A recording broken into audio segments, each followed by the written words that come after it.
Cher modérateur, chers collègues et même assistance, bonjour. D'abord, je tiens à remercier les membres de l'association LIEDA pour la tenue de cet événement ainsi pour l'invitation. Donc, je vais traiter dans cette présentation l'intérêt de la carte protective fécale dans le diagnostic et le suivi des MICI. Donc, lors de la prise en charge des MICI, l'évaluation objective la prise en charge des MICI se base sur l'évaluation objective des lésions intestinales. Se baser seulement sur l'évaluation des symptômes intestinaux peut emmener à des erreurs, vu qu'il n'évalue pas de façon précise la gravité des lésions. Il y a plus d'un tiers des patients en rémission clinique et qui présentent des lésions endoscopiques, et chez plus de 10% des patients symptomatiques, l'endoscopie elle est normale.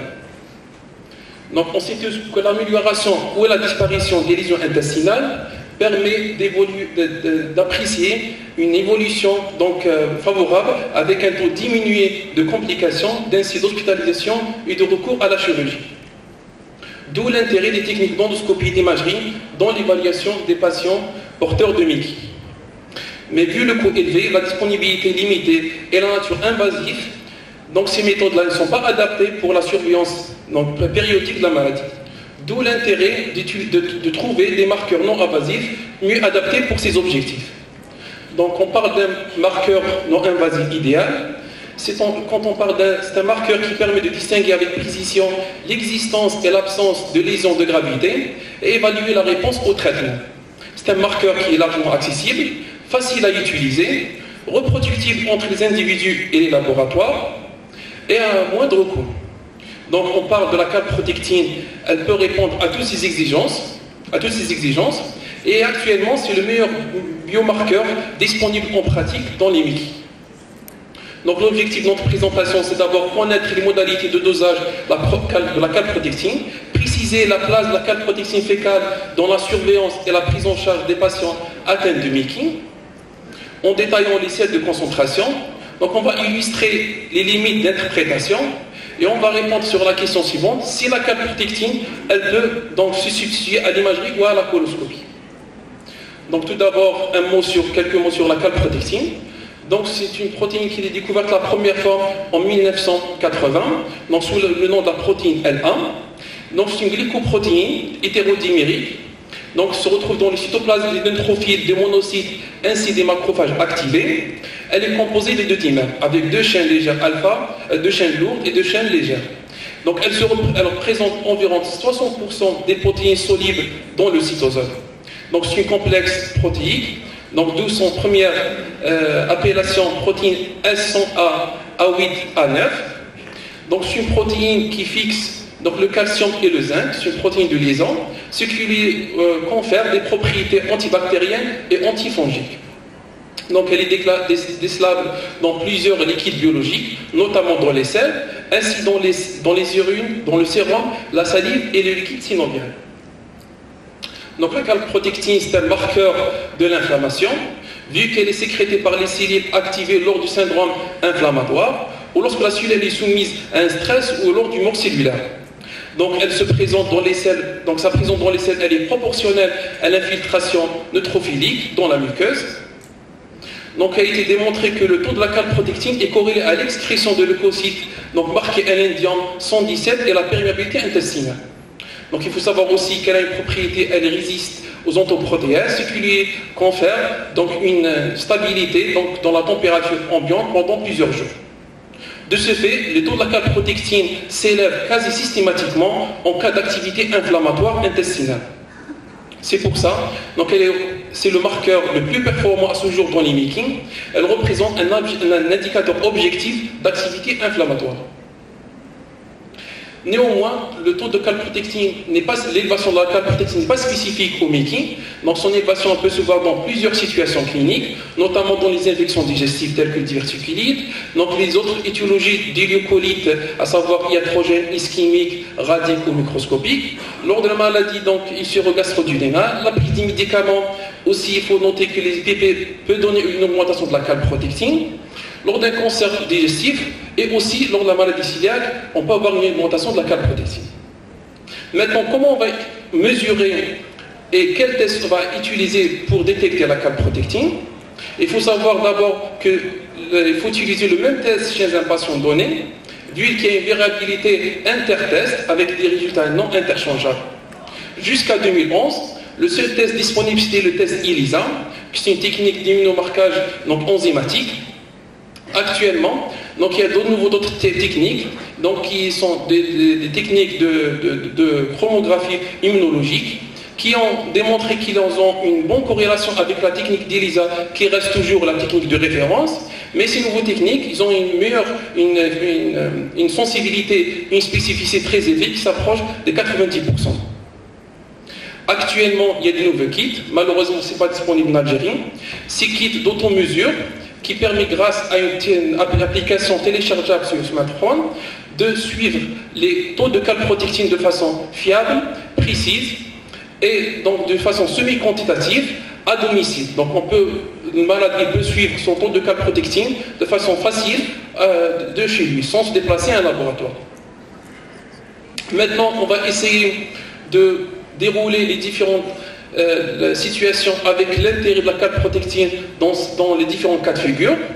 Première situation, c'est la calprotectine qui va permettre de différencier entre maladie inflammatoire chronique de l'intestin et le syndrome d'intestin irritable. Donc sur une méta-analyse qui a colligé 13 études, 6 chez l'adulte et 7 chez l'enfant, on retrouve que la sensibilité globale elle est estimée à 98% et la spécificité elle avoisine les 96%. Donc pour des valeurs de calprotectine qui sont de 30 à 100 microgrammes par gramme de sel chez l'adulte. Chez l'enfant, la spécificité est la même, mais la sensibilité elle est moindre. Donc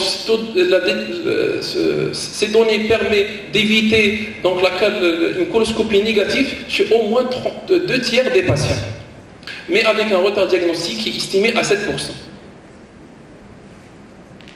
Donc sur un autre travail qui a colligé environ 900 patients âgés de 16 à 50 ans et qui présentent des symptômes gastro-intestinaux, donc avec un seuil de calprotectine qui dépasse les 50 microgrammes par gramme de sel, 10% ont été diagnostiqués comme atteints de maladie de Miki. Mais on a vu qu'ils ont démontré que la sensibilité elle peut être maximale si on va combiner le taux de calprotectine avec des signes d'alarme tels que le saignement rectal, la diarrhée sanglante, donc les symptômes nocturnes, la perte de poids ainsi l'anémie. Donc ils ont démontré que la sensibilité elle peut augmenter jusqu'à 100% avec une spécificité qui avoisine les 55%. Maintenant on va parler sur l'intérêt de la calprotectine lors des poussées de Miki. Donc sur cette méta-analyse qui a colligé 13 études, donc avec environ 1500 patients, on retrouve que la calprotectine, donc elle fait mieux que la CRP, elle est excellente par rapport au score clinique pour la détection d'une maladie endoscopiquement active, avec un seuil de calprotectine qui dépasse les 250, on voit que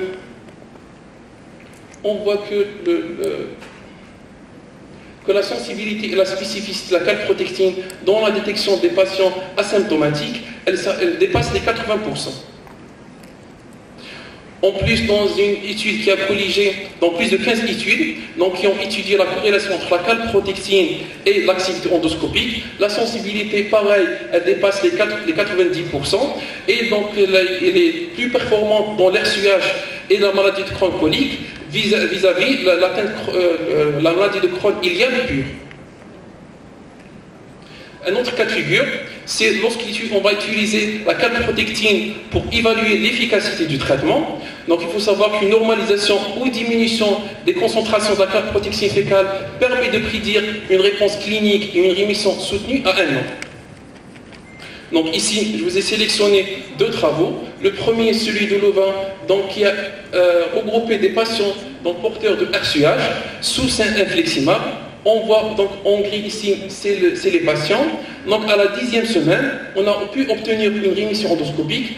Ce groupe de patients a été corrélé avec une diminution progressive de la calprotectine à partir de la 2e semaine. Donc le taux de calprotectine est diminué de façon progressive et efficace pour arriver à un taux inférieur à 100 microgrammes. Donc ils ont retenu que une diminution de plus de 80% du taux de la colprotexine par rapport au taux initial permet de prédire une réponse endoscopique, une rémission endoscopique à la 10e semaine. Par ailleurs, l'absence de réduction suffisante de la calprotexine peut être un marqueur de non-réponse. Donc, deuxième travail, il a s'intéressé aux colites aiguës graves. Donc, ils ont démontré que la calprotexine, un taux de calprotexine qui dépasse les 1900, il peut être associé à un risque accru de colectomie après un traitement par corticoïde ou infliximab, avec une excellente spécificité, mais la sensibilité, elle est faible, elle avoisine les 24%. Maintenant, on va parler sur l'intérêt de la calprotexine dans la décision d'intensification ou dans les escalades thérapeutiques. Donc, je vous reporte ici l'étude CAL, donc qui est intéressé à ce sujet-là. Donc, vous connaissez tous, donc ce travail, il a étudié l'intérêt il a comparé deux stratégies. La première, c'est l'intensification du traitement, c'est des patients sous ADAM basés sur la réponse clinique seulement. Et le deuxième point, avec un contrôle strict, chez ces patients-là, la décision d'optimisation, elle était prise sur de nombreux facteurs. Essentiellement, c'est les biomarqueurs objectifs de l'inflammation tels que la calprotectine